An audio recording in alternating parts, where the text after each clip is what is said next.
আসসালামু আলাইকুম ও রহমতুল্লাহ বারকাতু। প্রথম দিনের মতো আর এটা নতুন করে বলছি না।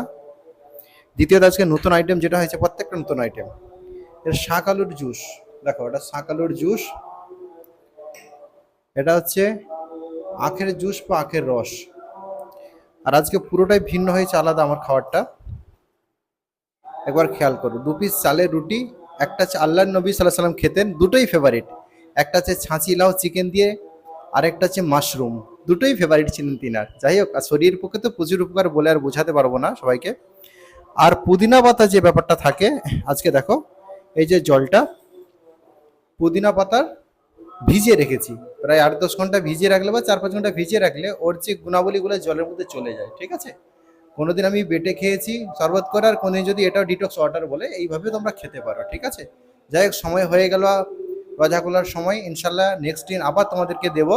যারা ডায়েট করবে, ডায়েটের কথা ভাবছে, এইভাবে কিন্তু ফলো করে রাখো। আমার কিন্তু 3 দিনে ওয়েট কমেছে 2 কেজি 700। যেটুকু একটু বেড়ে গেছিলো, তোমাদের ওইটাও আমি লিখে রেখেছি, ওইটাও দেখাবো ইনশাল্লাহ। যাই হোক, রোজা খোলার সময় হয়ে গেছে। সবাইকে জানাই আসসালামু আলাইকুম। রোজা খোলার জন্য সবাই প্রস্তুত হয়ে যাও।